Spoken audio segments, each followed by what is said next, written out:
What's going on, everybody? Hope you're all having a fantastic day today. Now, ladies and gentlemen, I pretty much already finished up everything, man. I made my video for the day. I went ahead and live streamed, and again, thank you to everybody who tuned into the stream. Of course, if you guys are interested, I will be live once again today.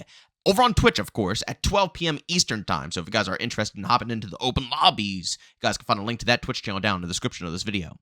But my day is already pretty much done, but we have an emergency upload here, ladies and gentlemen, so I'm going to have to go ahead and push that video backwards. Of course, subscribe, hit that bell so you can stay notified for when that video goes live, along with all the other videos about Black Ops 6 and X-Defiant. But I had to rush this upload out to you guys as fast as possible, because I have been complaining about the Phantoms and X-Defiant since day one. I've always seen their brokenness, the power and true potential of a good team, good players, all working together with Phantoms. I've seen it since day one. It's insane, the power and work that you can put towards anybody, honestly. And I always said just a slight reduction, whether it's health or, if they want to take away the passive altogether and give them, EOD to survive some grenades easier or survive, flashes, the flash protector, whatever you want to call it, man. Any of that stuff would have been welcome. But ladies and gentlemen, Mark Rubin went on Twitter and put out a post that I am absolutely in love with. As you can see right here. Hey all, just wanted to talk about the sniper flinch change coming. Flinch will be in between where it was before the last change and where it is now. Also, as a bonus, we have a Phantom nerf incoming. 120 HP to 115 HP. Doesn't change much on ARs, but helps SMGs who are impacted the most by more than an additional bullet to kill. Minus 5% move speed. And 4-second to 5-second regen delay. 4-second is base for all factions. Oh my god. These are all coming in a patch after Season 2 goes live. I'll be honest with you guys. When I first saw 120 HP to 115 HP, I thought to myself, I was like, that's good, because again, it will help the SMG players, and that's truthfully who's impacted the most. Every single time you go up against a stack of Phantoms, it's not necessarily a bad thing. I mean, yeah, the barriers could be tedious sometimes, but I mean, just run some EMP grenades, so on and so forth.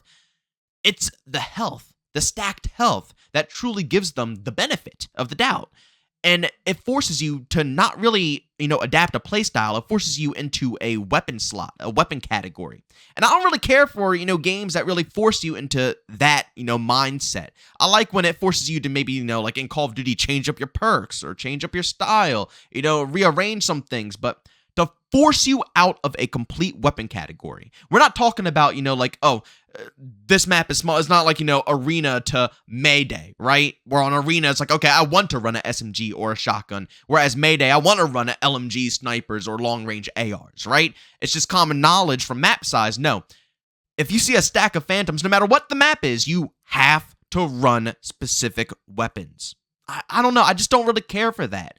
And I think it kind of messes with the flow. And for the individuals who don't know how to deal with Phantoms, like I said, switching up guns, and they know the correct guns to use against them to actually have a fair time to kill, difference, it ruins it for them. It really does. Any casual who doesn't go through the effort of actually learning that, they're going to think that there's something wrong with the game or something of that sort. Or I wouldn't even blame them thinking that's the netcode. I guarantee so many casuals probably went up against a bunch of Phantoms, don't know that you need a specific weapon, got into gunfights, and thought that their hits weren't just, they just weren't registering, when in reality, it is a decent time to kill difference. But back to what I was saying, because I kind of got a little sidetracked there. When I saw 120 to 115, it didn't really intrigue me too much. I still personally think 110 would be the perfect spot for, obviously, the health of a Phantom. But again, it's worth testing out and trying, right? But again, like I said, when I first saw it, a little skeptical. But when I read further to, minus 5% to the movement speed, that's when I said, okay, that's not shabby. Again, if the Phantom actually feels like a tank class, having a little extra HP isn't too much of an issue. The problem here is that we, for the first time ever, honestly, in any game that has hero abilities, we have a game where you can play as a tank with 0 movement penalties. You can play as a guy with 20 additional HP, and you can air strafe just as much, B-hop just as much, crouch spam just as much, and move at the speed as every other operator. You're supposed to be a beefy, bulky character, yet you're moving faster than like the Libertads or, the Echelon characters who are, smaller, more condensed, and, made to look like they're supposed to flank and rush and stuff like that. The logic for this class, at least in my personal opinion, just wasn't there. And realistically, the developers were just giving pretty much the whole community of Pup Stompers just an amazing lethal character. And I can't lie, it is. Especially if you're playing as solo, you are going to want to play as a Phantom. You could stack a lot more bullets on top of you, and you can get a lot more feeds. It's easier to take down 2, 3, 4 opponents when you have that additional health. Especially, once again, if you're a good player. Now, if you're just, I don't want to say average or below average, but, truthfully, if you are and you're not landing all your shots, you're not going to notice the 120 HP difference realistically. I'm talking about Pub Stompers, Sweats, very good players. When you go up against a stack of these guys, it is efficient. And again, the developers gave everybody a freebie. But now that it's a bit more tanky, people are going to have to think about using a Phantom and how they're going to use the Phantom. And on top of that, the health regen, reduce from 4 seconds to 5 seconds. Well, not reduce, reduction, but the increase, I guess. Well, the terminology. It's going to be longer for you to regen your health as a Phantom. Everything is pointing towards the direction of holding down, hunkering down in a spot, trying to play an OBJ, maybe having your team backing you up. Maybe you have an ADS system, a med box, and you can keep the Phantom at the front line. But you're not going to see Phantoms going to the front line, then flanking around and flying across the map from the, they're trying to, again, make it a tankier class. And if this doesn't work out, if this doesn't fit X-Defiant, then again, bring back the movement speed and just reduce the health altogether and give this class EOD and, tac mask. That's it. That's all you have to do.